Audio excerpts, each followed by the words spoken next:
Hello. ওকে, তো আজকে আমরা যে চ্যাপ্টারটা পড়বো সেই চ্যাপ্টারটার নাম হচ্ছে অর্গ্যানিক কেমিস্ট্রি বা জৈব রসায়ন।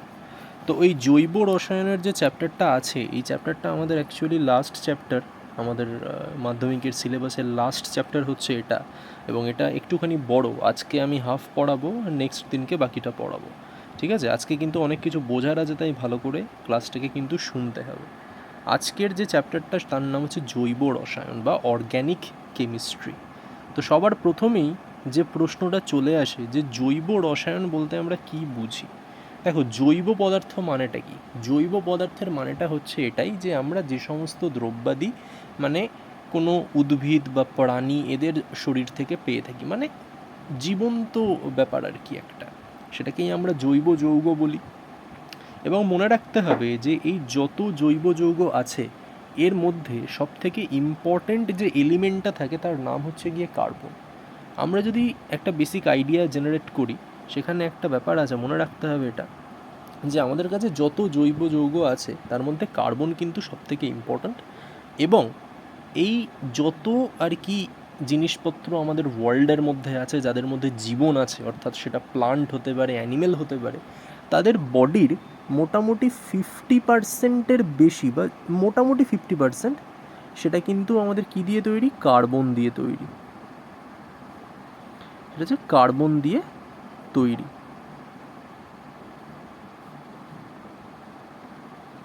তো এই ব্যাপারটা একটু মাথায় রাখতে হবে।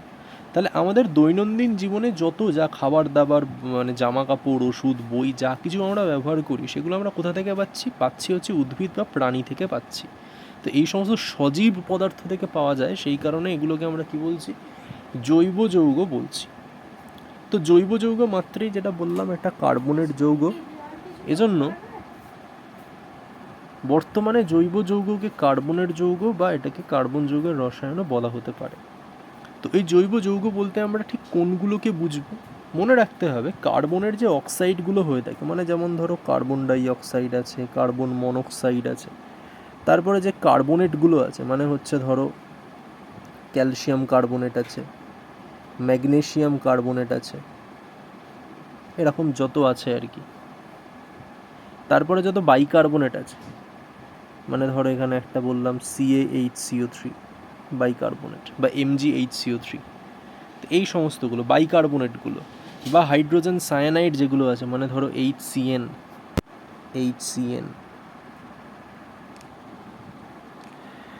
হাইড্রোজেন সায়ানাইড বলো, ধাতব যে সায়ানাইড আছে, সায়ানাইড আছে, থায়োসায়ানাইড আছে, এই সমস্ত জিনিসগুলো বাদ দিয়ে, মানে যেগুলো বললাম সেগুলো একটাও নয়, এগুলো বাদ দিয়ে যেগুলো পড়ে আছে, বা এগুলো বাদ দিয়ে যে সমস্ত যৌগের মধ্যে আমরা দেখতে পাচ্ছি, বা বেসিক্যালি সমযোজী যৌগের মধ্যে আমরা কার্বনকে দেখতে পাচ্ছি, বা কার্বন পরমাণুর যে ক্যাটিনেশন ধর্ম বা সমাবয়বতা ধর্ম বা আইসোমেরিজম, সেগুলোকে দেখতে পাচ্ছি, তাদেরকেই আমরা বলছি জৈব যৌগ। তাহলে এরা নয়, এদেরকে বাদ দিয়ে বাকিদের কথা বলছি। এরা যাদের লিখলাম এরা নয়, এরা বাদ দিয়ে যারা যারা আছে, মানে যে সমস্ত সমযোজী যৌগের মধ্যে আমরা কার্বন পরমাণুর ক্যাটিনেশন ধর্ম, সমাবয়বতা ধর্ম, এইসবগুলোকে লক্ষ্য করতে পারছি, তাকে মানে তাদেরকেই আমরা বলছি অ্যাকচুয়ালি জৈব যৌগ। ঠিক আছে? তো এই হচ্ছে আমাদের জৈব যৌগের একটা ব্যাপার, একটা বেসিক আইডিয়া বলা যেতে পারে।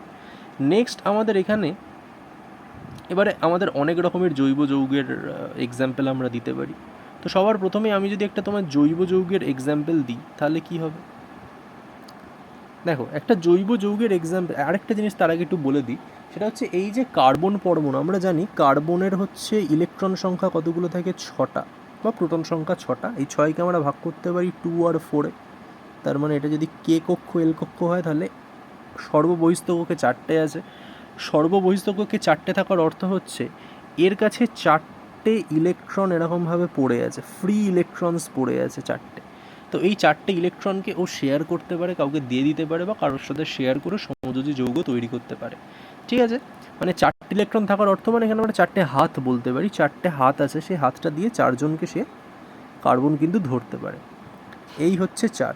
আর আমরা এটাও জানি যে সর্ববহিস্থ কক্ষে যত সংখ্যক ইলেকট্রন থাকে, সেটাই হচ্ছে সেই পরমাণুর কি হয়ে যায়? ভ্যালেন্সি, বা যাকে আমরা বলছি যোজ্যতা।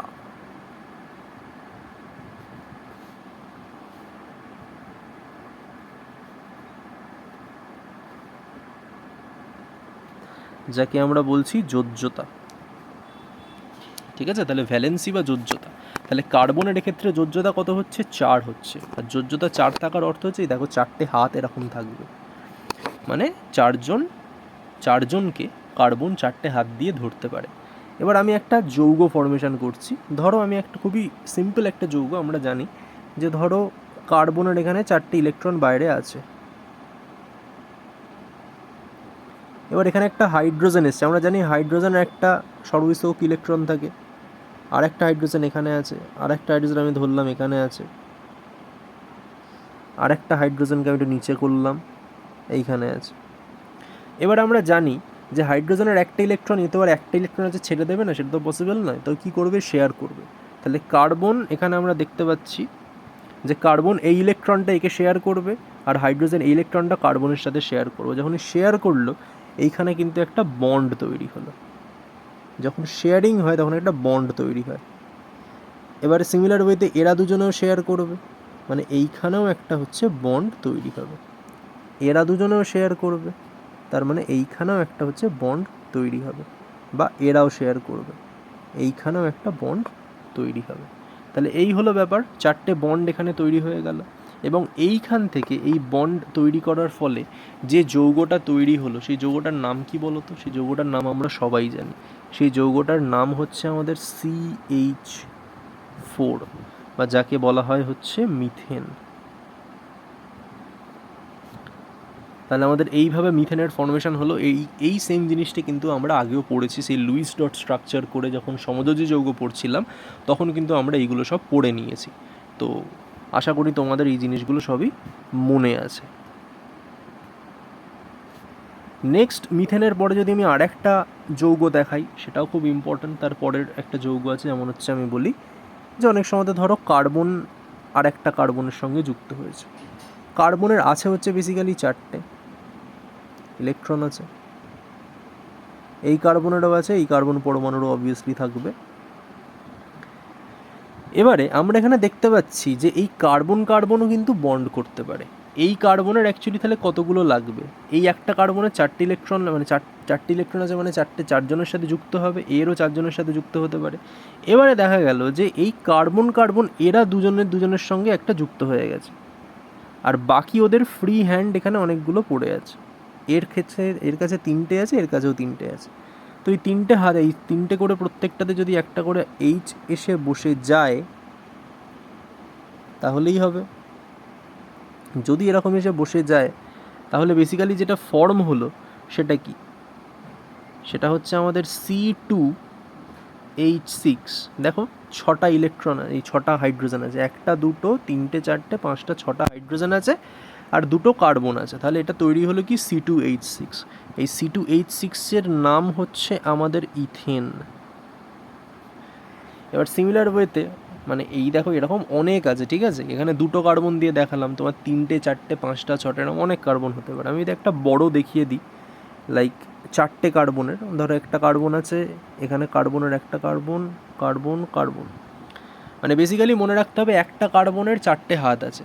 এখন আমরা দেখতে পাচ্ছি এই কার্বনটার, এই যে এই কার্বনটা একদম লাস্ট কার্বনটা, এর একটা হাত দিয়ে একটা কার্বনকে বেঁধে রেখেছে, মানে এর এক্সেস আর কতগুলো হাত পড়ে আছে? আর 3টে হাত আছে। তার মানে একটা হাত, 2টো হাত, 3টে হাত।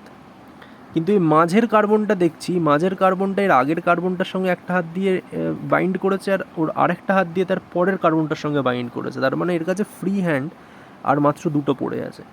এটার ক্ষেত্রেও সেম, ফ্রি হ্যান্ড 2টো পড়ে আছে।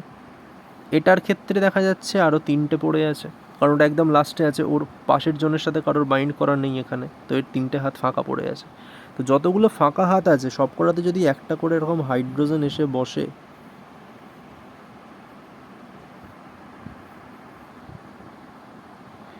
এরকম যদি সব হাইড্রোজেন আমি এখানে লিখি, তাহলে বেসিক্যালি যেটা তৈরি হলো এখানে কি হলো? দেখা যাচ্ছে 4টে কার্বন আছে, আর 10টা হচ্ছে কি আছে? 10টা হচ্ছে হাইড্রোজেন আছে, মানে বেসিক্যালি C4H10 হলো। আর এইটাকে আমরা কি বলছি? এটাকে আমরা বলছি বিউটেন।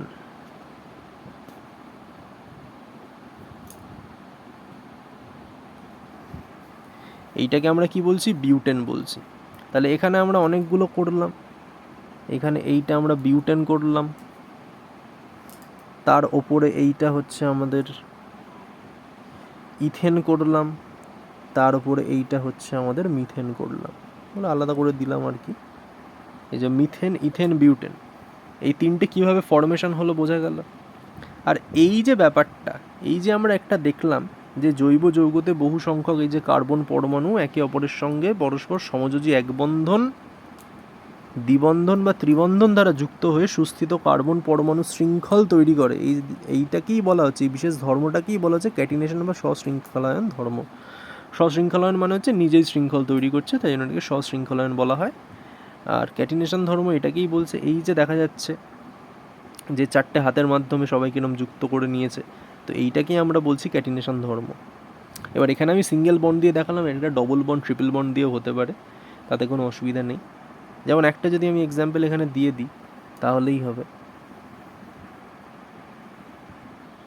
যেমন ধরো যদি কার্বনের এখানে এরকম দুটো দুটো করে হ্যান্ড থাকতো, তার মানে এই কার্বনটার আর এক্সেস হ্যান্ড কতগুলো আছে, আর দুটো পড়ে আছে, এরও কিন্তু আর এক্সেস হ্যান্ড দুটো পড়ে আছে। তো এই জায়গায় যদি এরকম হাইড্রোজেন এসে বসে, তার মানে ফর্মেশনটা কি হলো, C2H4। তাহলে এই যে C2H4 যেটা ফর্মেশন হলো, এখানে আমরা দেখতে পাচ্ছি যে এখানে কার্বন কার্বনের কি আছে, ডবল বন্ড আছে, এখানে কার্বন আর কার্বনের মধ্যে কি আছে, ডবল বন্ড আছে, ঠিক আছে। এবার ট্রিপল বন্ডেরও যদি একটা এক্সাম্পল দেওয়া যায়, ধরা যাক এখানে কার্বন কার্বন ট্রিপল বন্ড আছে, তাহলে এই কার্বনের একটাই হাত পড়ে আছে এক্সট্রা, আর এটারও ওই একটা এক্সট্রা হাত পড়ে আছে, দুটোতেই যদি হাইড্রোজেন এসে বসে, তার মানে অ্যাকচুয়ালি যেটা তৈরি হলো সেটা কি, সেটা হচ্ছে আমাদের C2H2 ফর্মেশন হলো, যেখানে আমরা দেখতে পাচ্ছি কার্বন কার্বন কি আছে, ট্রিপল বন্ড আছে। তো ডবল বন্ড ট্রিপল বন্ড দিয়ে এরকম হতে পারে, সেগুলো আমরা ডিটেলস আরও একটু পরেই পড়বো, সেটা নয়। তো ব্যাপারটা হচ্ছে এটাই। আর এই যে এরকম শৃঙ্খলের মতো দেখতে হলো, জালের মতো দেখতে হলো, এই যে এই যে এরকম যে জালের মতো তৈরি হলো, এইগুলোকে বিভিন্ন নাম দিয়েছে, মুক্ত শৃঙ্খল, তারপরে আরও সব দিয়েছে, শাখায়িত মুক্ত শৃঙ্খল, এসব দিয়েছে, অত ইম্পর্টেন্ট না, জাস্ট মনে রাখতে হবে এরকম শৃঙ্খল ফর্মেশন করেছে, তাহলেই হবে। মানে এটা একের থেকে অনেক বেশি সংখ্যক কার্বন পরমাণু একেবারের সঙ্গে যুক্ত হয়ে এরকম ফর্মেশন করতে পারে, ঠিক আছে।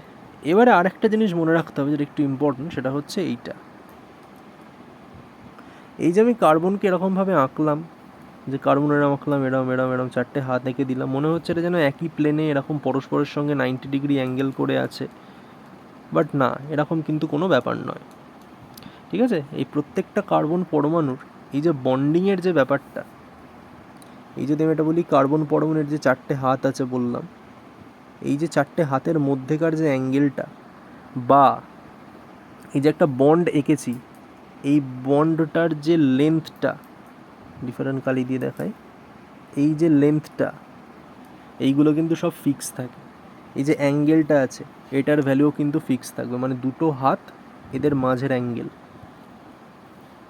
এগুলো কিন্তু সব ফিক্স থাকে, ঠিক আছে। তো এই জিনিসগুলো একটু মাথায় রাখতে হবে, তার সব ডেটা এখানে বলা আছে। আর একটা জিনিসও মনে রাখতে হবে, এই যে কার্বন যেটা আমি আঁকলাম, এটা কিন্তু কোনো একটা সিঙ্গেল আর কি তলের মধ্যে নেই, একটা সমতলে কিন্তু এটা নেই, এটা কোথায় আছে, এটা কিন্তু একটা বেসিক্যালি 3D ইমেজ, তো সেইভাবে কিন্তু আছে, মাঝখানে এরকমভাবে কার্বন থাকে, আর এটা অন্য জায়গায় আঁকি একটু, মাঝখানে এরকম কার্বন থাকে, তার দিকে এরকমভাবে একটা এরকম, এটা এরকম এরকম এরকম, মানে বেসিক্যালি একটা চতুস্তলকীয় টাইপের একটা আকার কিন্তু আমরা এখানে দেখতে পাচ্ছি।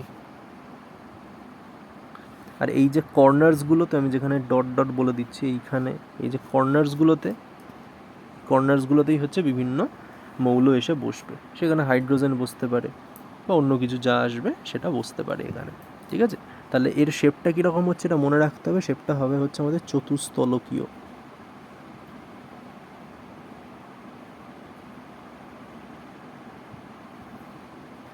বা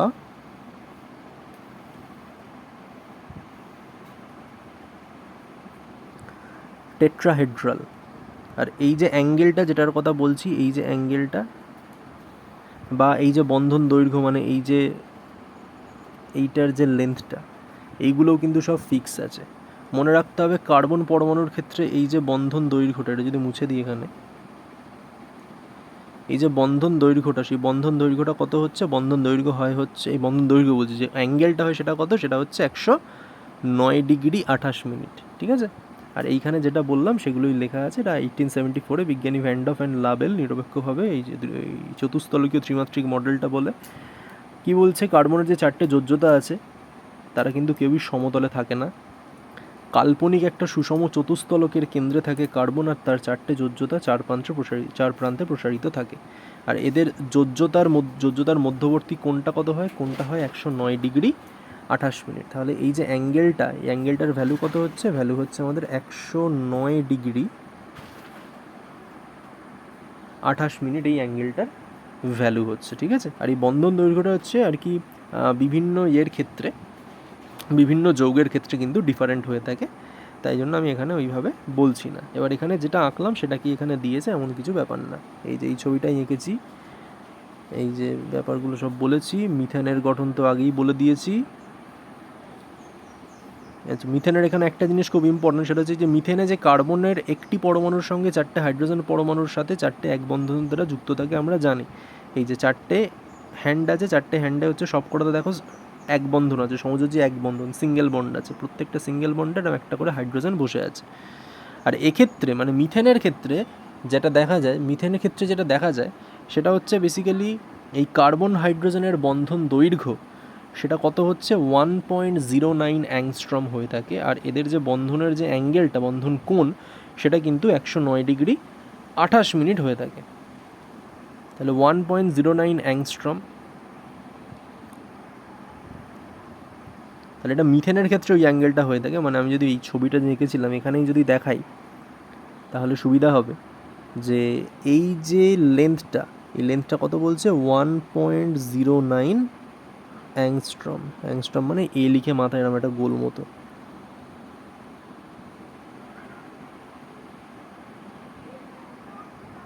ঠিক আছে? তো এই হলো ব্যাপার। আচ্ছা, নেক্সট যেটা আমাদের লাগবে এখান থেকে, এগুলো তো সব হলো। নেক্সট এই যে ইথিলিন, এর গঠনটা আমি একটু পরে বলছি, তার আগে আমাদের এইটা বলে দিতে হবে সম্পৃক্ত যৌগ অসম্পৃক্ত যৌগ কি। দেখো একদম সিম্পল।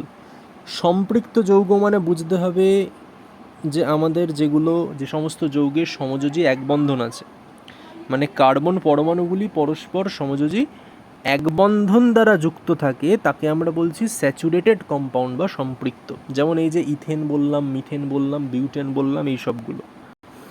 আর যদি আমি বলি যে পরস্পর কার্বন পরমাণুগুলো অ্যাটলিস্ট দুটো কার্বন পরমাণুর মধ্যে আমরা সমযোজী দ্বিবন্ধন বা ত্রিবন্ধন দেখতে পাচ্ছি, সেগুলোকে আমরা বলছি অসম্পৃক্ত জৈব যৌগ বা আনস্যাচুরেটেড কম্পাউন্ডস। যেমন ইথিন দেখলাম, ওদিক থেকে অ্যাসিটিলিন দেখলাম, এই সব জিনিসপত্রগুলো আরও অনেক আছে, প্রোপিন, প্রোপাইন, এসব অনেক আছে, সেগুলো আমরা দেখব। তাহলে সম্পৃক্ত কাকে বলছে? সম্পৃক্ত কাকে বলছে? সম্পৃক্ত মানে বা স্যাচুরেটেড মানে বুঝতে হবে এখানে সিঙ্গেল বন্ড আছে, আর এখানে double bond or triple bond আছে। সিঙ্গেল বন্ড থাকলে সেটা স্যাচুরেটেড কম্পাউন্ড, ডবল বন্ড বা ট্রিপল বন্ড থাকলে সেটা আনস্যাচুরেটেড কম্পাউন্ড। ঠিক আছে? তাহলে এখান থেকে আমাদের তিনটে গঠন আছে। তিনটে গঠন কী কী? একটা ইথেন, একটা ইথিন, আর একটা হচ্ছে অ্যাসিটিলিন বা ইথাইন। তো এদের গঠনটা খুবই সিম্পল। গঠনটা হচ্ছে কিছুই না, একটু আগে আমি আঁকছিলাম, এঁকেওছি। এই যে এইটা কি বলো তো, এইটাই হচ্ছে আমাদের ডিফারেন্ট কালি দিই, এইটাই হচ্ছে আমাদের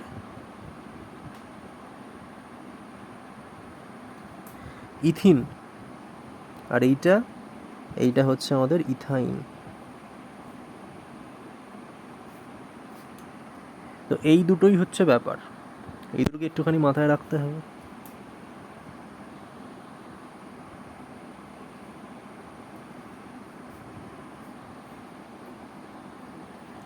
ওটা ইথিন আর এটা হচ্ছে ইথাইন।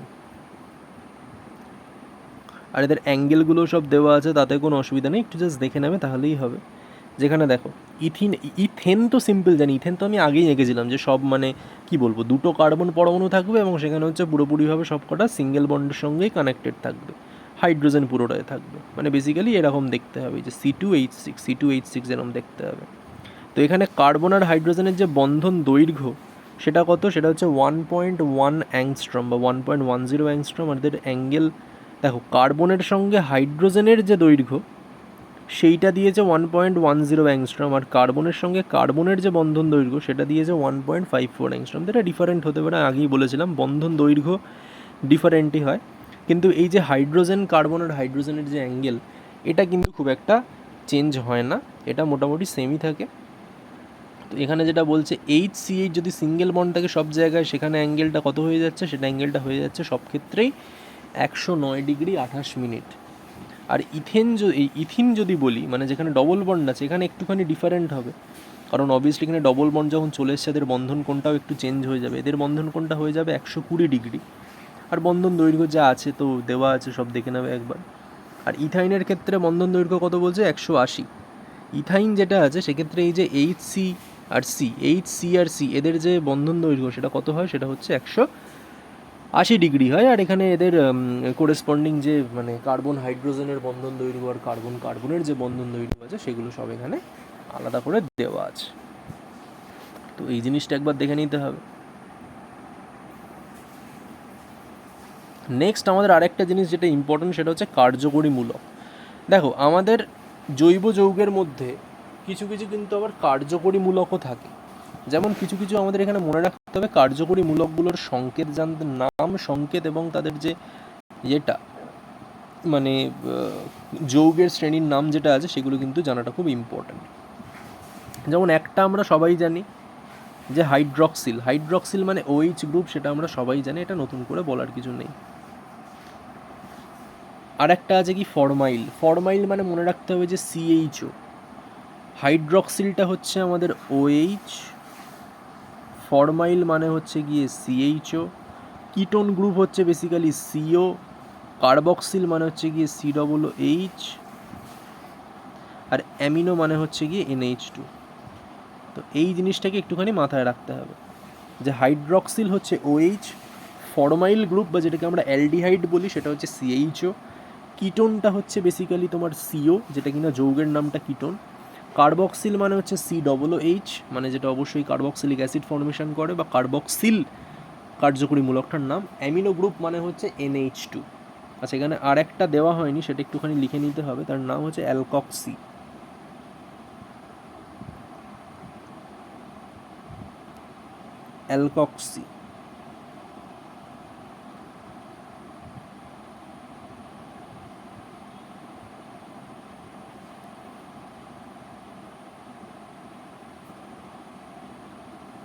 অ্যালকক্সি বেসিক্যালি এরকম হয়, ও যেটাকে আমরা কি বলি, যেটাকে আমরা অ্যাকচুয়ালি বলি হচ্ছে ইথার,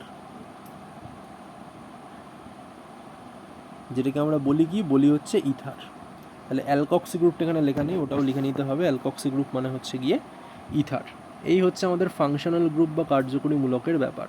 তো এই ফাংশনাল গ্রুপ বা কার্যকরী মূলকগুলো যখন জৈব যৌগের অণুতে উপস্থিত থাকে, তো জৈব যৌগের অণুতে উপস্থিত থেকে কী করবে এরা হচ্ছে বেসিক্যালি জৈব যৌগের যে প্রকৃতি বা রাসায়নিক ধর্ম সেটাকে কিন্তু নিয়ন্ত্রণ করতে পারে, চেঞ্জ করে দিতে পারে। ব্যাপারগুলো একটু মনে রাখতে হবে। এই হলো ফাংশনাল গ্রুপের ব্যাপার। নেক্সট আর একটা জিনিস, আমরা ডাইরেক্টলি এবারে সমগণীয় শ্রেণী এই জায়গাটায় চলে যাব। মানে বেসিক্যালি আমরা দেখতে পেলাম যে আমাদের কিছু কিছু যৌগ থাকে যেখানে হচ্ছে কার্বনের সঙ্গে অন্য পরমাণুর বা কার্বনের সঙ্গে কার্বনের সব জায়গাতে সিঙ্গেল বন্ড থাকে, কোনো রকম ডবল বন্ড বা ট্রিপল বন্ড থাকে না, মানে যেগুলোকে আমরা বেসিক্যালি ওই স্যাচুরেটেড কম্পাউন্ডস বলছিলাম, স্যাচুরেটেড অর্গানিক কম্পাউন্ডস বলছিলাম তাদের ক্ষেত্রে। আবার কিছু কিছু থাকে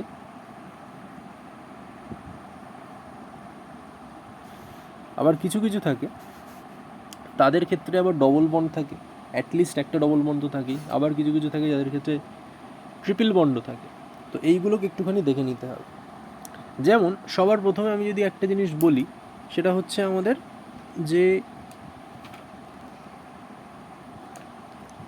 ধরো কার্বনের সঙ্গে কার্বনের সিঙ্গেল বন্ড আছে, অন্য কোনো রকমের ডবল বন্ড বা কিচ্ছু এগুলো নেই, ঠিক আছে, only carbon carbon single bond বা কার্বনের সঙ্গে অন্য কোনো আর কি এলিমেন্টের এরকম অনলি সিঙ্গেল বন্ড আছে,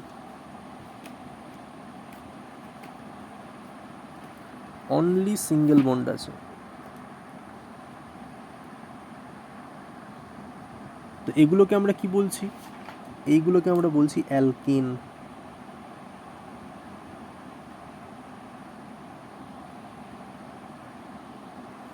আর যদি কার্বনের সঙ্গে কার্বনের ডবল বন্ড থাকে সেটাকে আমরা কি বলবো?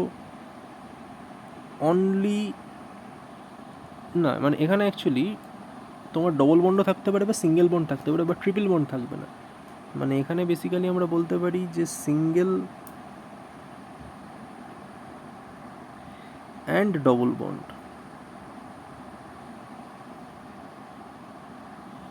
অ্যাটলিস্ট একটা ডবল বন্ড থাকতেই হবে। তো এইটাকে আমরা কি বলছি? এইটাকে আমরা বলছি অ্যালকিন।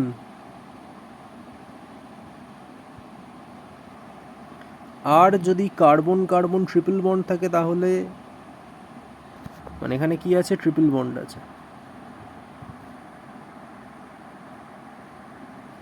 সিঙ্গেল বন্ডও আছে, মানে অ্যাটলিস্ট একটা কিন্তু আমাদের ট্রিপল বন্ড থাকতেই হবে। তাহলে সেটাকে আমরা কি বলবো?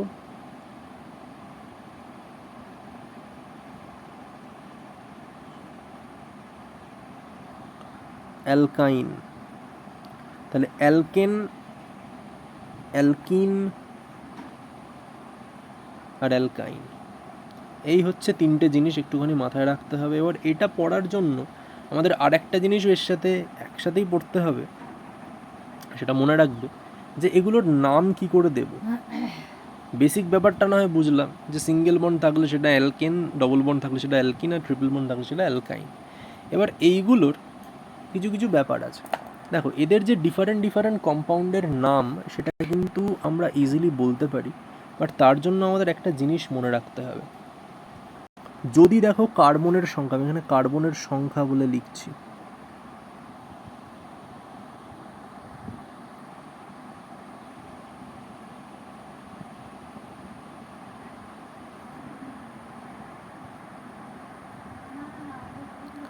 তো কার্বনের সংখ্যা আমি বলছি, কার্বনের সংখ্যা যদি 1 হয় আমাদের যে নামটা শুরু হবে যেটা দিয়ে সেটাকে বলবো হচ্ছে মিথ।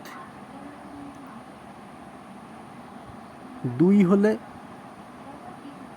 ইথ, 3 হলে প্রোপ,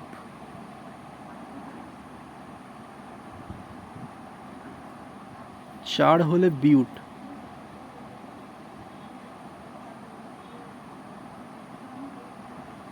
5 হলে পেন্ট,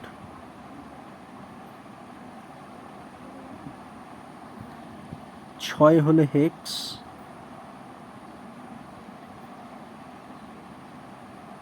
7 হলে হেপ্ট,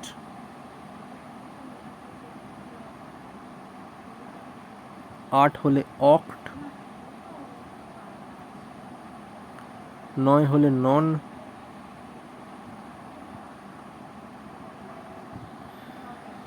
10 হলে ডেক। তাহলে এই লিস্ট একটু মনে রাখতে হবে, কার্বনের সংখ্যার লিস্ট, মানে একটা যৌগের মধ্যে কতগুলো কার্বন আছে তার উপর ডিপেন্ড করে কিন্তু আমরা নামকরণটা করতে পারি। যদি একটা কার্বন থাকে তার শুরু হবে হচ্ছে মিথ নাম দিয়ে, 2টো থাকলে ইথ, 3টে থাকলে প্রোপ, 4টে থাকলে বিউট, 5টা থাকলে পেন্ট, 6টা থাকলে হেক্স, 7টা থাকলে হেপ্ট, 8টা থাকলে অক্ট, 9টা থাকলে নন, 10টা থাকলে ডেক। এবার এগুলো কাজ কি করে করে সেটাও একটু জানা দরকার আমাদের। যেমন একটু আগে আমরা দেখছিলাম আমাদের কাছে কি আছে, CH4 ছিল, যেটা আমরা দেখেছিলাম যে মাঝখানে একটা কার্বন আছে আর চারদিকে 4টে হাইড্রোজেন আছে। তার মানে আমরা এখানে বুঝেছিলাম যে আমাদের কাছে কার্বন আছে একটা, তার মানে 1 যদি কার্বন হয় তাহলে কি বসবে?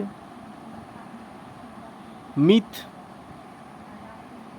তাহলে এর নামটা কি করে হলো জাস্ট আমি বলে দিই। তাহলে এখানে মিথ প্লাস আমরা এখানে দেখতে পাচ্ছি যে মিথেনে আমরা দেখতে পাচ্ছি যে এখানে সব কটাতে হচ্ছে সিঙ্গেল বন্ড আছে, তার মানে এটা আমরা বুঝতে পারছি এটা হচ্ছে একটা কি, এটা হচ্ছে আমাদের একটা অ্যালকেন। এই যে অ্যালকেন হলো, এই অ্যালকেনের লাস্টের যে এন, এইটা এখানে বসবে, যুক্ত হবে, অ্যালকেনের জন্য এন বসবে। আচ্ছা এর পাশে পাশে লিখে দিই তাহলে হয়তো মনে থাকবে। অ্যালকেনের জন্য কি বসবে লাস্টে, বসবে এন। অ্যালকিনের জন্য প্লাস ইন, অ্যালকাইনের জন্য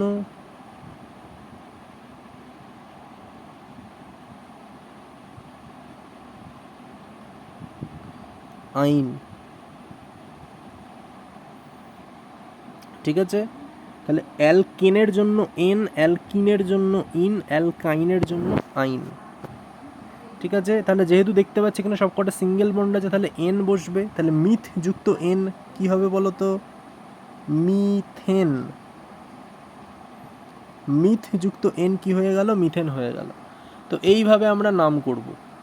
নেক্সট আমরা যদি আরেকটা সেই একদম প্রথমে দেখিয়েছিলাম যে কার্বন কার্বন ডবল বন্ড আছে, আচ্ছা অন্য কালি দিয়ে দেখাতে হবে, যে কার্বন কার্বন ডবল বন্ড আছে আর এদিকে কার্বনের 4টে হাত, তার মানে এর এখনও আরও 2টো হাত বাকি আছে, এরও 2টো হাত বাকি আছে। তো এই 2টো হাতেই যদি এখানে হাইড্রোজেন হাইড্রোজেন হাইড্রোজেন হাইড্রোজেন থাকে, তার মানে আমরা এখানে দেখতে পেলাম যে বেসিক্যালি 2টো কার্বন আছে আর বাকি এদিকে বাকিরা হাইড্রোজেন আছে আর মাঝখানে একটা ডবল বন্ড আছে। দেখো 2টো কার্বন, সবার ফার্স্ট আমরা নামকরণটা শুরুটা করবো কী করে, করার সবথেকে ইজি ওয়ে হচ্ছে আমাদের ফার্স্ট তোমাদেরকে কতগুলো কার্বন আছে সেই নাম্বারটাকে কাউন্ট করতে হবে। কতগুলো আছে এখানে, 2টো আছে। 2টো কার্বন থাকলে আমাদের কি প্রথমে কি লিখতে হয়, ইথ। ইথ এটা লিখতে হয়, 2টো কার্বন আছে, তার মানে এখানে আমি লিখবো হচ্ছে কি ইথ। তারপরে আমরা এখানে দেখতে পাচ্ছি যে একটা ডবল বন্ড আছে, ডবল বন্ডের মানে হচ্ছে এটা কি অ্যালকেন, অ্যালকিন নাকি অ্যালকাইন, অবভিয়াসলি এটা অ্যালকিন। আর যখন অ্যালকিন হয় তখন আমাদের কি বসাতে হয়, তখন আমরা আগেই লিখে দিয়েছি, তখন আমাদের বসাতে হয় হচ্ছে ইন।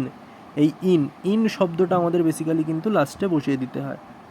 তার মানে ইথের পরে আমি এখানে লিখতে পারি যে ইন। তো এই দুটো যুক্ত হয়ে কি হলো, ইথেন হয়ে গেল, তাই তো, এইভাবে হলো। আর একটাও এক্সাম্পল দিয়েছিলাম আমি, অনেক এক্সাম্পল দিতে পারি এরকম।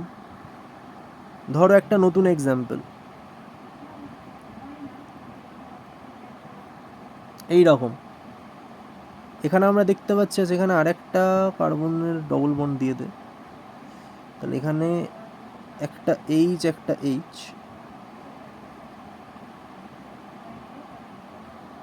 ও এটা তো অলরেডি হয়ে গেছে, আর এখানেও সিমিলার ওয়েতে এইচ এইচ এইচ।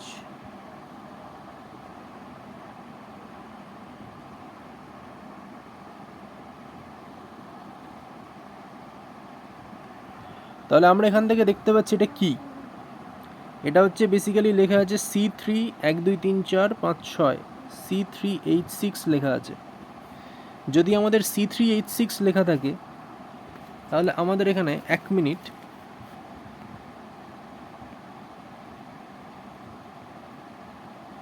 আচ্ছা তাহলে এইখান থেকে আমরা এটা বলতে পারি যে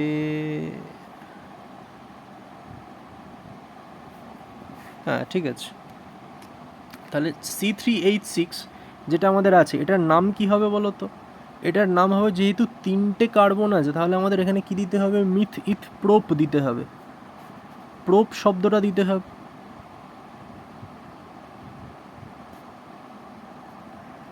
আর যেহেতু এখানে আমরা দেখতে পাচ্ছি একটা ডবল বন্ড আছে, তার মানে একটা অ্যাটলিস্ট একটা ডবল বন্ড থাকলে আমাদের নাম কি হয়, সেটা অ্যালকিন, অ্যালকেন নাকি অ্যালকাইন। ডবল বন্ড আছে তার মানে হচ্ছে অ্যালকিন, আর অ্যালকিন থাকার মানে আমাদের বুঝতে হবে এখানে হর্ষই দন্তের না।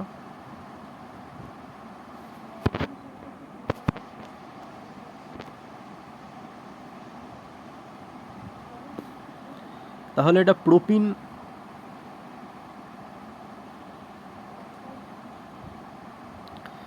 এই হচ্ছে ব্যাপার, ঠিক আছে? তো এই রকমভাবে কিন্তু আমরা নামকরণ করতে পারি। আমরা নামকরণের আরও কিছু ডিটেলস পড়বো আস্তে আস্তে, মানে এমন কিছু পড়বো যেখানে ধরো কোনো কার্যকরী গ্রুপ টুপ আছে, এইগুলো কিভাবে করতে হয় সেগুলোও পড়বো। তো এটা একটা বেসিক, যে আমরা প্রথমে কতগুলো কার্বন আছে সেই সংখ্যাটার জন্য কি প্রিফিক্স অ্যাড করা যায়, এই হচ্ছে পুরো লিস্ট দিয়ে দিয়েছি ওখানে। তোমাদের বইতে নয়, আমাদের এই নোটের মধ্যে আমি লিখেও দিয়েছি, সেগুলো দেখতে পারো কী করে অ্যাড করা যায়। তারপর সেটা অ্যালকিন মানে অ্যালকিন নাকি অ্যালকাইন, সেটার উপর বেস করে ওই ইন না আইন সেটাকে বসাতে হবে, তাহলেই হবে, ঠিক আছে? তো এইভাবে কাজটা করতে হবে। আর সমগণীয় শ্রেণী মানে হচ্ছে পরপর সাজিয়ে যেতে হবে। মানে আমরা এই যে এটা বললাম, এখান থেকে আমি সমগণীয় শ্রেণী মানে বুঝতে হবে যে একদম কার্বনের সংখ্যা যদি 1 হয় সেখান থেকে আমাদের সাজানো শুরু করতে হবে। ধরো আমি অ্যালকেনের কথা বলছি,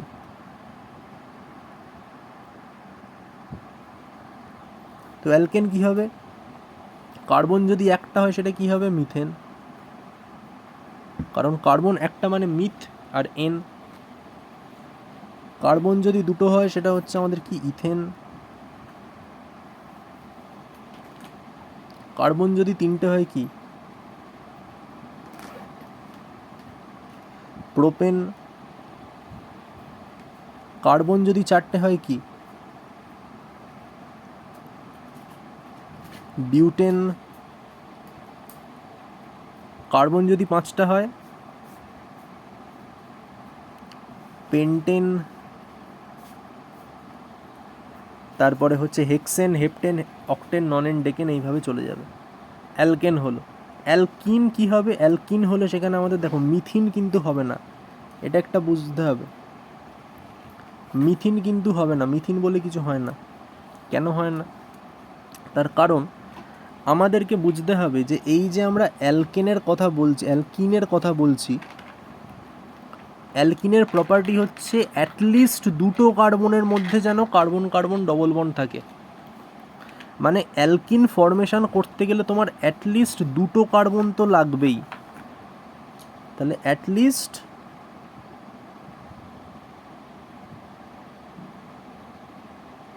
দুটি কার্বন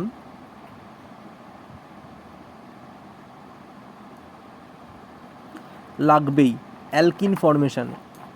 তাই জন্য আমাদের মিনিমাম যেটা দিয়ে শুরু হবে সেটা হচ্ছে ইথ দিয়ে বা ইথিন দিয়ে শুরু হবে মিনিমাম। আর কার্বন যদি এক থাকতো তখনই আমাদের মিথ শব্দটা আসতো, বাট এখানে তো একটা হবে না, মিনিমাম তো দুটো লাগবে। তাই এই মিথিন বলে কিছু এখানে কিন্তু আসবে না, ঠিক আছে? শুরু হবে ইথিন দিয়ে, বোঝা গেল? এই কারণেই আসবে না। আর যদি আমি অ্যালকাইন বলি সেটা কি হবে? সেটার ক্ষেত্রেও সেম জিনিস, যে কার্বন কার্বন এখানে ট্রিপল বন্ড থাকে, ঠিক আছে? এবং অ্যাটলিস্ট একটা ট্রিপল বন্ড থাকবেই, মানে অ্যাটলিস্ট মানে দুটো কার্বন তো লাগবেই এখানে। তার মানে সেক্ষেত্রেও কিন্তু যে মিথাইন বলে কিছু কিন্তু হয় না, যেমন মিথিন হয় না সেরকম আমি এখানে আরেকটা লিখে দিচ্ছি,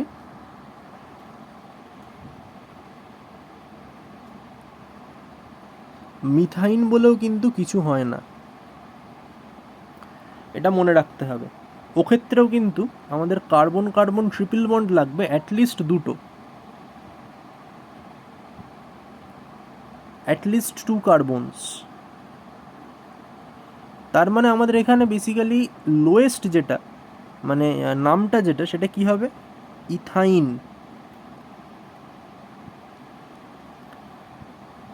বা যেটাকে আমরা বলছি অ্যাসিটিলিন।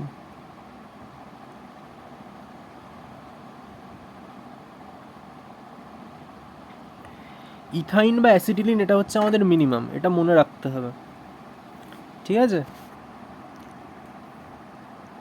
আর এই হচ্ছে সমগণীয় শ্রেণী, মানে হচ্ছে কার্বনের সংখ্যার যে ক্রমবর্ধমান যে যদি বৃদ্ধি পায় আর কি এক এক করে, তাহলে ডিফারেন্ট ডিফারেন্ট যে নামগুলো হবে সেটাই তার সমগণীয় শ্রেণী। এই যেখানে দেখা যাচ্ছে মিথেন, ইথেন, প্রোপেন, এই যে ইথিন, প্রোপেন আর লেখেনি, এরা আরও অনেক দূরে যায় যেটা আমি বলে দিলাম। বা অ্যালকোহল সেক্ষেত্রেও হতে পারে, সেক্ষেত্রে মিথানল, ইথানল, প্রোপানল, এইগুলো। এবার এইটার ক্ষেত্রে একটা জিনিস মনে রাখতে হবে, যে যদি মানে এই যে অ্যালকোহল মানে বেসিক্যালি তোমার ওএইচ গ্রুপ থাকবে, কার্বক্সিলিক অ্যাসিড মানে সেখানে সিএইচও গ্রুপ, COOH থাকবে, বা অ্যালডিহাইড মানে সেখানে হচ্ছে CHO থাকবে, কিটোন মানে সেখানে CO থাকবে, অ্যালকক্সি মানে সেখানে বা অ্যালকক্সি বা ইথার মানে সেখানে O গ্রুপ থাকবে। এইগুলোর যে ব্যাপার, এই সমস্ত কার্যকরী মূলকগুলি যদি উপস্থিত থাকে তাহলে নামগুলো কি হবে, তার জন্য এখানে একটা লিস্ট আছে।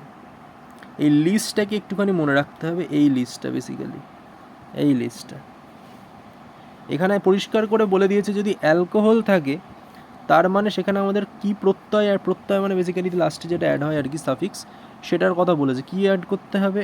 অল অল অল অ্যাড করতে হবে। সেই জন্য আমরা একটু পরে বলছি, অ্যালডিহাইড সেটা থাকলে হচ্ছে আমাদের অ্যাল অ্যাড করতে হবে, অয়ে জফলা আকার ল, অ্যাল, সেটা অ্যাড করতে হবে। কিটোন থাকলে সেখানে হচ্ছে আমাদের কি অ্যাড করতে হবে?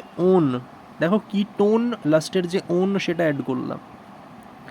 কার্বক্সিলিক অ্যাসিড লাস্ট হচ্ছে ওইক, ওইক শব্দটা, কার্বক্সিলিক ওই ওইক লাস্টের একটা ওইকটা অ্যাড করেছে, এটা মনে রাখতে হবে। আর একটা জিনিস একটু ইম্পর্ট্যান্ট, সেটা হচ্ছে অ্যালকিল মূলকটা কি। হোয়াট ইজ অ্যালকিল মূলক? অ্যালকিল মূলকের মানেটা খুবই সিম্পল। অ্যালকিল মূলকের মানে হচ্ছে তোমার কাছে যত অ্যালকেন গ্রুপ আছে, যেমন আমি তোমায় বললাম, ধরো একটু আগেই বললাম কি মিথেন একটা অ্যালকেন, C2H6 একটা মানে ইথেন একটা অ্যালকেন, এটা হচ্ছে আমাদের মিথেন। এইটা আমি জাস্ট এক্সাম্পলটা দিয়ে বুঝিয়ে দিচ্ছি, আর কিছু লাগবে না। তো CH4 এর মানেটা হচ্ছে আমরা এরকম লিখতে পারি,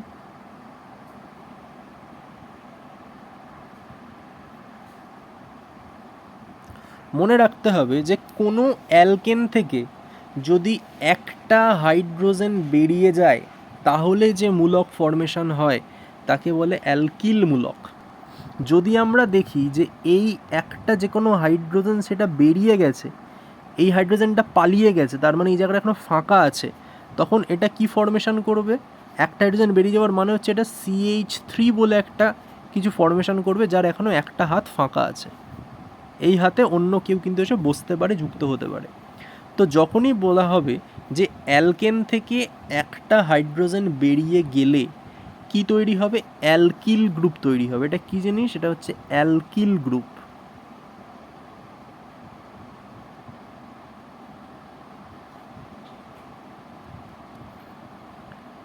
এটা খুব ইম্পর্টেন্ট। তাহলে অ্যালকিল গ্রুপ কি করে তৈরি হয়? অ্যালকেন থেকে একটা হাইড্রোজেন বেরোলে, লিখে দিচ্ছি, লেখা আছে তাও লিখছি, অ্যালকেন থেকে একটি হাইড্রোজেন বেরোলে কি তৈরি হয়? অ্যালকিল গ্রুপ তৈরি হয়। একটি হাইড্রোজেন মানে একটা হাইড্রোজেন যদি অ্যালকেন থেকে বেরিয়ে যায় তাহলে অ্যালকিল গ্রুপ তৈরি। তার নামটা কি হবে? এখানে যে CH3টা তৈরি হলো, মনে রাখতে হবে এটা এসছে কোত্থেকে? এটা এসছে মিথেন থেকে। তাহলে আমরা এখানে বলতে পারি মিথেন ছিল, একটা হাইড্রোজেন বেরিয়ে গেল, -H বললাম, তাহলে এখানে কি হবে? মিথাইল। যে অ্যালকিলের যে লাস্টের ইল, সেই ইলটা এখানে যুক্ত হয়ে গেছে, মিথাইল হয়েছে। তাহলে এই যে CH3, এই CH3টাই হচ্ছে আমাদের বেসিক্যালি মিথাইল গ্রুপ। সিমিলার ওয়েতে আমি যদি এখানে বলি ইথেন ছিল, একটা হাইড্রোজেন বেরিয়ে গেল, তাহলে কি হবে? Ethyl group. ধরো প্রোপেন আছে, পরিষ্কার তোমরা বলতে পারবে এখানে এমন কিছুই ব্যাপার নয়, প্রোপেন থেকে একটা হাইড্রোজেন বেরিয়ে গেল, কি হবে? Propyl group.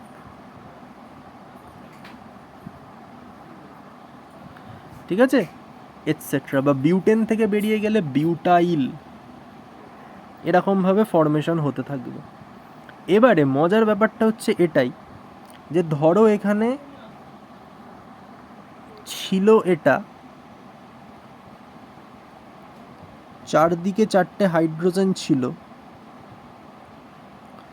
একটা বেরিয়ে গেল, তার মানে এই জায়গাটা হয়ে গেল ফাঁকা। তার মানে আমরা এখন দেখতে পাচ্ছি এখানে এখানে এখানে এখানে একটা হাইড্রোজেন, এখানে একটা হাইড্রোজেন, এখানে একটা হাইড্রোজেন, এইখানে আছে ফাঁকা। তো ওই ফাঁকা গ্রুপে ধরো এখানে একটা, কোথাও থেকে OH গ্রুপ এসে জুড়ে গেছে, মানে এই যে হাইড্রোজেনটা বেরিয়ে গেছিলো তার মানে এই জায়গাটা ফাঁকা ছিল, সেই ফাঁকা জায়গাতে একটা OH গ্রুপ এসে কি হয়েছে, যুক্ত হয়েছে। আর যখন OH গ্রুপটা এসে যুক্ত হলো তখন এটা কি ফর্মেশন করবে, তখন বেসিক্যালি যেটা ফর্মেশন করবে, দেখো যখন একটা হাইড্রোজেন বেরিয়ে গেছিলো এই যে গ্রুপটা পড়েছিল এই গ্রুপটার নাম কি ছিল, মিথাইল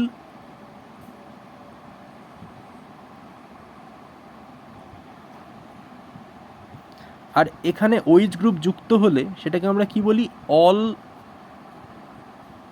তো এই দুটো যুক্ত হয়ে আমাদের একটা নাম হয়ে গেছে মিথানল, বা আমরা এটাকে কি বলতে পারি, মিথাইল অ্যালকোহলও বলতে পারি। ঠিক আছে, লেখার জায়গা নেই, বাট যাই হোক মিথাইল, বা আমরা এটাকে মিথানল বা মিথাইল অ্যালকোহলও বলতে পারি, যেটার আমাদের সংকেতটা এটা হয়ে যাচ্ছে যে CH3 ছিল, সঙ্গে আর একটা OH অ্যাড হয়েছে, তার মানে CH3OH হয়ে গেছে। ঠিক আছে, তো এইভাবে ফর্মেশন হবে। এবার এখানে আরও অনেক বলা যেতে পারে এক্সাম্পল। ধরো একটা কিটোন,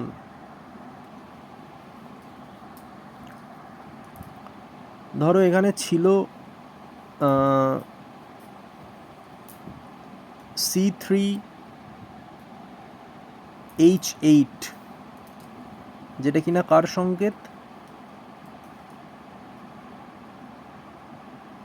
প্রোপেনের, মানে 3টে কার্বন আছে এখানে, এখানে একটা হাইড্রোজেন, এখানে একটা হাইড্রোজেন, এখানে 3টে করে করে তো আছে যেমন।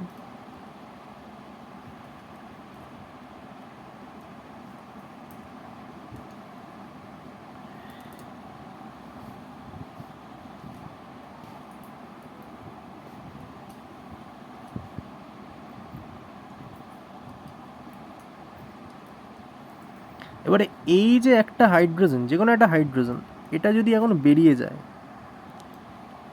এখন তার জায়গাতে যদি আমি দেখি যে একটাখানে কিটোন গ্রুপ চলে এসছে,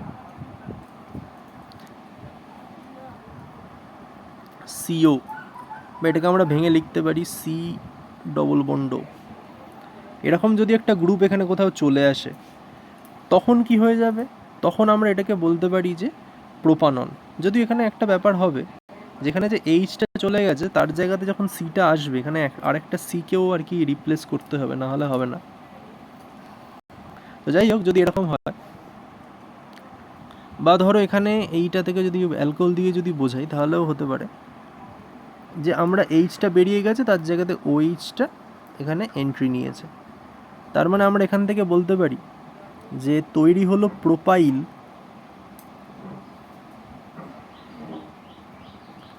আর যেহেতু OH এসছে তার মানে এটা অল,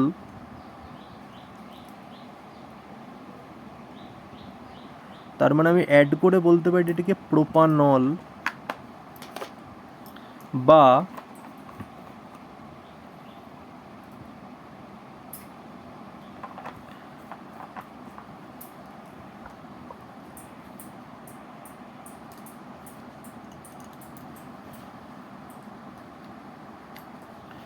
প্রোপাইল অ্যালকোহল। তো এরকম কিন্তু বলা যেতে পারে। ঠিক আছে, তো এইখানে হ্যাঁ, তাহলে এই ব্যাপারগুলো মনে রাখতে হবে, মিথাইল, ইথাইল, প্রোপাইল, এই ব্যাপারগুলো, এগুলো এখানে পুরো লিস্ট করা আছে, এমন কিছু ব্যাপার না।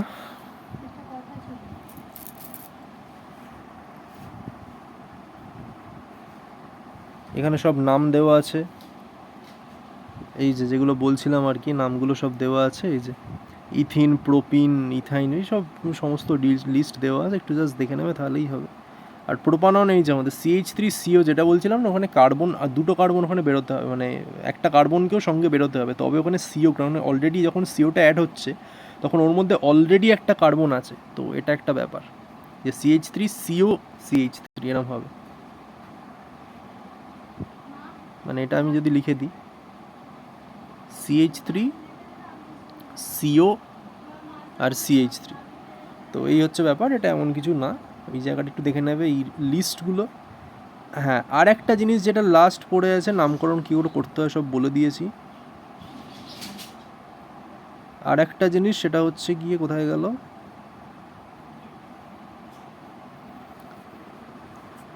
এইটা আইসোমেরিজমের যে ব্যাপারটা সেটা একটুখানি মনে রাখতে হবে।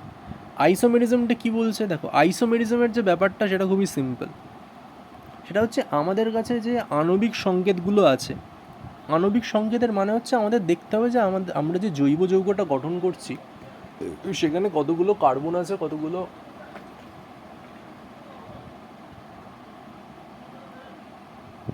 হাইড্রোজেন আছে, কতগুলো অক্সিজেন আছে, এসব নিয়ে একটা আমরা জৈব যৌগ গঠন করতে পারি। মানে যে জৈব যৌগটা গঠন করছি তার মধ্যে কতগুলো কি আছে, এলিমেন্টস কী কী আছে, সেগুলোর একটা নাম্বার। এগুলোকে একত্রিতভাবে আমরা আণবিক সংকেত হিসাবে বলতে পারি। এবার অনেক ক্ষেত্রে কী হয়, এই দেখা যায় যে হয়তো সেম নাম্বারের কার্বন, হাইড্রোজেন, অক্সিজেন আছে, কিন্তু যৌগটা ডিফারেন্ট হয়ে গেছে। ঠিক আছে, মানে একই আণবিক সংকেত বিশিষ্ট, কিন্তু উপাদান, পরমাণু অথবা মূলকগুলোর যে গঠন বা বিন্যাস সেগুলো একটুখানি ডিফারেন্ট। তো সেই ডিফারেন্সের জন্য কি হয়েছে, ভৌত ধর্ম, রাসায়নিক ধর্ম সব কিছু ওখানে কিন্তু চেঞ্জ হয়ে গেছে। তো এইগুলো কি বলা হচ্ছে কি আইসোমার, আর এই ঘটনাটাকে বলা হচ্ছে আইসোমেরিজম। 3 রকমের হয় বেসিক্যালি। একটা হচ্ছে গঠনগত বা কনস্টিটিউশনাল, সেটা কি বলছে, সেটা হচ্ছে একই আণবিক সংকেত বিশিষ্ট কিন্তু অণুর মধ্যে পরমাণু বা মূলকগুলোর পারস্পরিক সংযোজনের পার্থক্যের জন্য পৃথক গঠনমূলক সংকেত এবং পৃথক ভৌত রাসায়নিক ধর্মযুক্ত জৈব যৌগগুলোকে পরস্পরের গঠনগত সমবায় বলা হয় বা কনস্টিটিউশনাল আইসোমেরিজম বলা হচ্ছে। অবস্থান ঘটিতটা কী হবে, অবস্থান ঘটিত মানে হচ্ছে পজিশনটা চেঞ্জ হয়ে গেছে। এখানে আমরা বলতে পারছি কার্যকরী মূলক যেটা, সেটা দু জায়গাতে সেমই আছে। এক্সাম্পল দিলে পরিষ্কার তোমরা আই থিঙ্ক বুঝতে পারবে। এই যে এখানে এক্সাম্পলটা দেওয়াও আছে, সেটা আমরা দেখতে পাচ্ছি। এই জায়গাটা একটুখানি মাথায় রাখতে হবে যে প্রোপান 1 অল আর হচ্ছে কি প্রোপান 2 অলের ব্যাপার। তার মানে আমি যদি এখানে একটুখানি লিখি তাহলে বুঝতে পারবো যে প্রোপান 1 অল আর প্রোপান 2 অলটা কি। যখনই প্রোপান বলেছে তার মানে 3টে কার্বন দিতে হবে, সেটা আমরা জানি। প্রোপান 1 অল,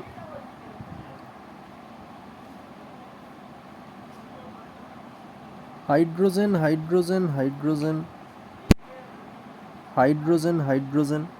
আর এই জায়গাতে আমরা বলতে পারি, ধরো এইখানে একটা জায়গাতে আমরা OH দিয়েছি, এখানে একটা H আছে, এখানে H আছে।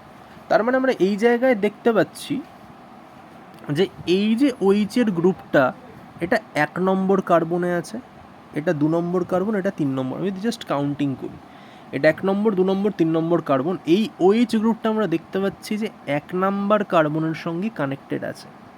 আর আমরা যেহেতু এটা জানি যে এখানে একটা OH গ্রুপ আছে, মানে জেনারেলি আমাদের যে প্রোপেনের মধ্যে তো সব জায়গাতে হাইড্রোজেন থাকে, দেখা যাচ্ছে যে একটা জায়গার হাইড্রোজেন বেরিয়ে গেছে, তার পরিবর্তে সেখানে একটা OH গ্রুপ চলে এসছে।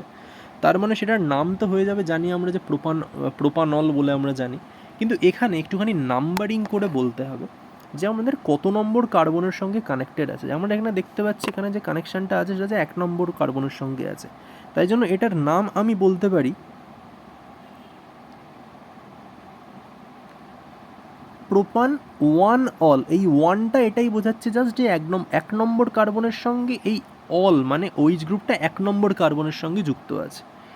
এইবারে আমি সব কিছুকে সেম রাখলাম, কিচ্ছু পরিবর্তন করলাম না, আমি জিনিসটাকে আবার ড্র করছি।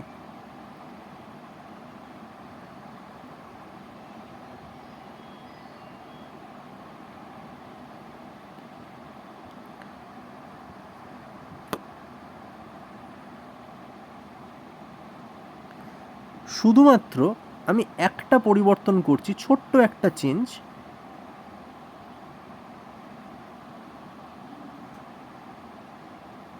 সেটা হচ্ছে OH গ্রুপটাকে আমি এই জায়গায় লিখে দিচ্ছি, আর এই জায়গাতে আমি জাস্ট হাইড্রোজেন লিখছি। তার মানে আমি যেটা করলাম সেটা হচ্ছে কি করলাম বলো তো, যেটা আমরা করলাম সেটা হচ্ছে আগে OH গ্রুপটা ছিল হচ্ছে 1 নম্বর কার্বনে, এখন OH গ্রুপটাকে আমি সরিয়ে 2 নম্বর কার্বনে দিয়ে দিয়েছি।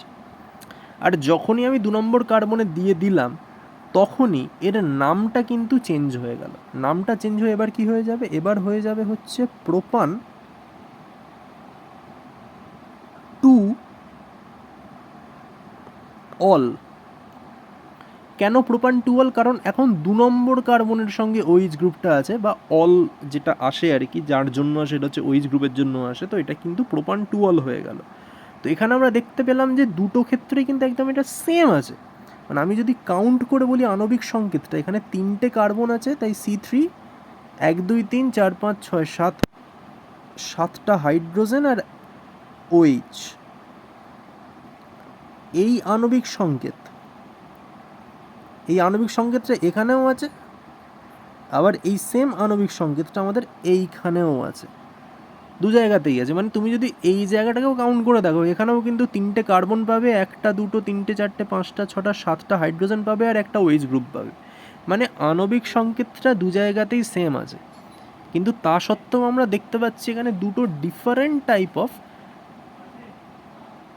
অর্গ্যানিক কম্পাউন্ড কিন্তু ফর্ম হয়ে গেছে। মানে প্রোপান 1 অল এবং প্রোপান 2 অল হয়েছে।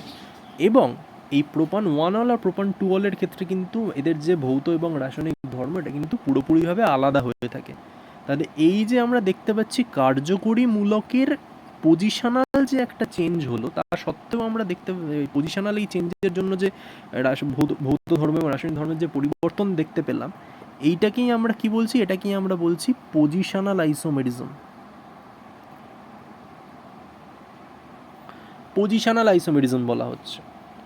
মানে এখানে কার্যকরী মূলকটা একদম কনস্ট্যান্ট সেম আছে, জাস্ট কার্যকরী মূলকটা ডিফারেন্ট কার্বনের সঙ্গে কানেক্ট হয়ে গেছে, মানে ডিফারেন্ট পজিশানে চলে গেছে, তো সেই জন্য আইসোমার তৈরি হয়েছে।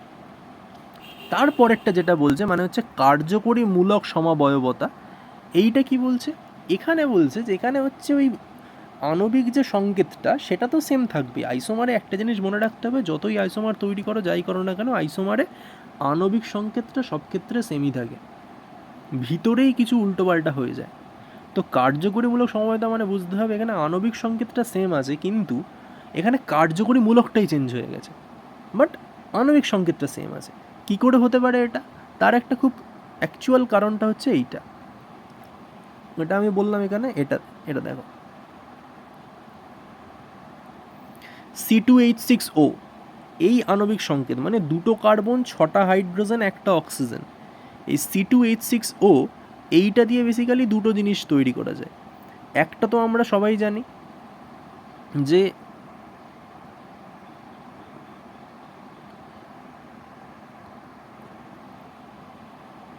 C2H6O, এইটা দিয়ে দুটো কী কী তৈরি করা যায়? একটা তো আমরা জানি যে C2H5OH, মানে যেটাকে আমরা কি বলছি, ইথানল বলছি বা ইথাইল অ্যালকোহল।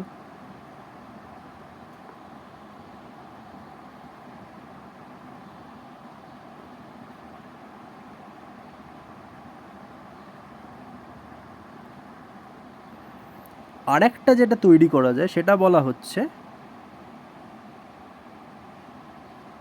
CH3OCH3। এইটা কি? এইটা হচ্ছে একটা ইথার ফর্মেশন হয়েছে, ঠিক আছে?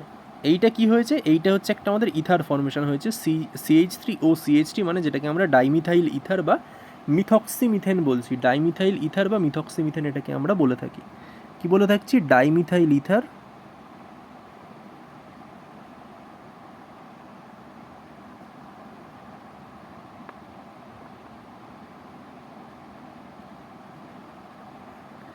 বা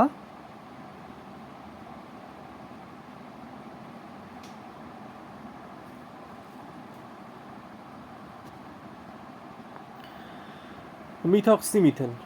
ডাইমিথাইল ইথার বলছি বা মিথক্সিমিথেন বলছি, ঠিক আছে? তাহলে এইখানে আমরা, তুমি যদি গুণে দেখো তাহলে বুঝতে পারবে এখানে দুটো কার্বন 5টা রেখে 6টা হাইড্রোজেন আর 1টা অক্সিজেন আছে। আবার সিমিলার এই আণবিক সংকেত দিয়ে আমরা তৈরি করতে পারি CH3OCH3, তার মানে দুটো কার্বন 6টা হাইড্রোজেন 1টা অক্সিজেন। কিন্তু এটা একটা কি, এটা হচ্ছে একটা অ্যালকোহল, OH গ্রুপ আছে। আমরা এটাকে পরিষ্কার কি বলতে পারি, এখানে যেহেতু একটা OH গ্রুপ আছে আমরা বলতে পারি এটা একটা অ্যালকোহল, বাট এখানে কি আছে, এখানে আছে হচ্ছে অ্যালকক্সি গ্রুপ। কি আছে এখানে, অ্যালকক্সি গ্রুপ আছে। অ্যালকক্সি গ্রুপ মানে হচ্ছে এখানে একটা ইথার আছে।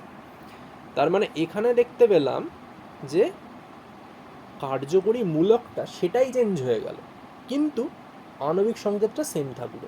তো এই ক্ষেত্রে এই জিনিসটাকে আমরা কি বলতে পারি, এই ক্ষেত্রে এই জিনিসটাকে আমরা বলতে পারি যে এটা একটা কার্যকরীমূলক সমবয়বতার এক্সাম্পল। এখানে আরও কিছু এক্সাম্পল আছে, একটু এক্সাম্পলগুলো দেখে নেবে তাহলেই হবে, ঠিক আছে। আর এখানে যেটা দিয়েছে এটা কিছুই না, সেটা হচ্ছে এই যে সমবয়বগুলো যে তৈরি করলাম, আমরা একটা জিনিস সবসময় বলছি যে এই যে সমবয়বগুলো তৈরি হলো এদের আণবিক সংকেতটা সেম, বাট জাস্ট ওদের মধ্যের হয়তো ধরো কার্যকরীমূলক চেঞ্জ হয়ে গেছে, বা কার্যকরীমূলকটা সেম আছে বাট তার পজিশনটা চেঞ্জ হয়ে গেছে। তো ইত্যাদি কারণে কি হয়েছে, এদের যে ভৌত এবং রাসায়নিক ধর্মটা ডিফারেন্ট হয়েছে। তো সেই ডিফারেন্স মানে ডিফারেন্টটা হয়ে কীরকম কী ডিফারেন্ট হয়েছে তার একটা এখানে প্রমাণ হিসাবে দিয়েছে কিছু কথা, এমন কিছু না। এই যে আমরা একটু আগে দেখছিলাম যে C2H6O আণবিক সংকেতের সাহায্যে ইথানল এবং মিথক্সিমিথেন দুটি সমবায়ী যৌগকে প্রকাশ করা যায়। এখানে দেখা যাচ্ছে যে ইথাইল অ্যালকোহল এটা একটা তরল যৌগ যার স্ফুটনাঙ্ক খুবই কম, 78.2°C। মিথক্সিমিথেন একটা ইথার শ্রেণীর যৌগ, এটা একটা গ্যাসীয় পদার্থ এবং তরল অবস্থা এবং তরল অবস্থায় এর স্ফুটনাঙ্ক -24°C। তাহলে বোঝা যাচ্ছে যে কতটা চেঞ্জ এখানে দেখা যাচ্ছে, কতটা চেঞ্জ এখানে দেখা যাচ্ছে, বোঝা যাচ্ছে। এখানে আরও একটা ইম্পর্টেন্ট দিয়েছে, একটু এখানটা দেখে নেবে, যে ইথানল সোডিয়ামের সঙ্গে বিক্রিয়া করে সোডিয়াম ইথক্সাইড তৈরি করে, মানে C2H5ONA, এবং তার সঙ্গে হাইড্রোজেন তৈরি করে। এগুলো আমরা ডিটেলসে নেক্সট ক্লাসে পড়ব। কিন্তু আমাদের ডাইমিথাইল ইথারের যদি বলি, কিন্তু dimethyl ether methoxymethane sodium, dimethyl ether বা মিথক্সিমিথেন সোডিয়ামের সাথে কোনো রিয়াকশানই করে না। তাহলে আমাদের দেখতে পেলাম যে এই যে সমবায়বগুলো যে তৈরি হলো তাদের কিন্তু ভৌত এবং রাসায়নিক ধর্ম উভয়ই অনেকটা ডিফারেন্ট, এবং তারা আলাদা আলাদা সমস্ত যৌগ, ঠিক আছে, বোঝা গেল ব্যাপারটা। তো এইটাই হচ্ছে ব্যাপার। তাহলে সমবয়বতা আই থিঙ্ক তোমরা সবাই বুঝতে পেরেছো।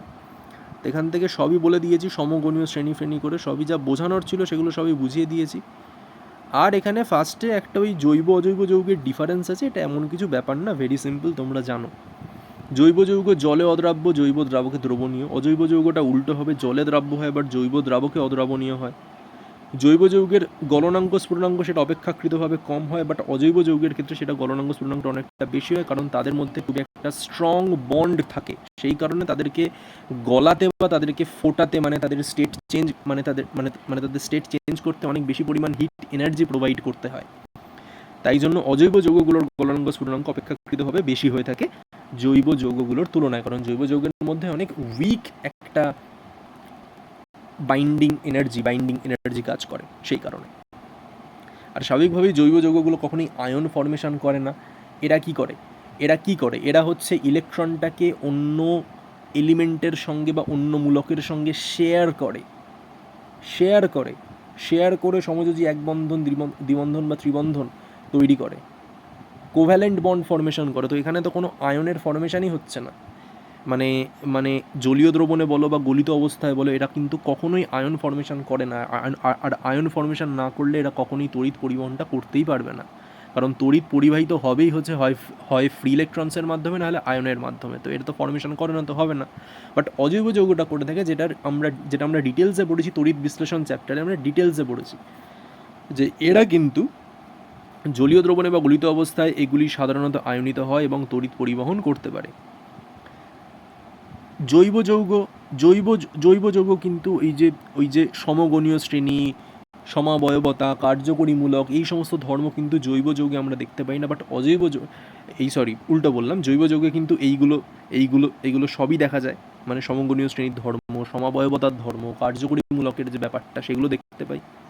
কিন্তু অজৈব যৌগে কিন্তু এইগুলো কিচ্ছু দেখা যায় না। তো এটা একটা আমাদের বেসিক পার্থক্য বলা যেতে পারে, একটুখানি জাস্ট দেখে নেবে। এটা নিয়ে আর কি ডিটেলসে কি আলোচনা করব, ডিটেলসে বলার কিছু নেই এখানে। আচ্ছা, জায়গাটা কিন্তু খুব ভালো করে বোঝার ব্যাপার ছিল, পুরোটা বলে দিয়েছি। নেক্সট ক্লাসে আমাদের কিন্তু শুরু হবে অন্য ব্যাপার, মানে এই যেগুলো পড়লাম এগুলোর কি কি রিয়াকশান টিয়াকশান কি আছে না আছে এই সবগুলো সম্পর্কে আমরা নেক্সট ক্লাসে পড়বো, এবং নেক্সট ক্লাসে আশা করছি এই চ্যাপ্টারটা শেষ হয়ে যাবে। ঠিক আছে? তাহলে ভালো করে যেটা পড়ালাম সেটা বাড়িতে ভালো করে একবার পড়ে নাও, কারণ এটা বোঝানোর জিনিস। আশা করি আমি বোঝালাম এবং তোমরা হয়তো বুঝতে পেরেছো। ঠিক আছে? তো এই ব্যাপারটাকে ভালো করে একটুখানি রেডি করে নিতে হবে। ওকে, তাহলে আজকের মতো এতটাই থাক, আবার নেক্সট ক্লাসে শুরু হবে, বাকি পোর্শনটা করব। চলো, টাটা।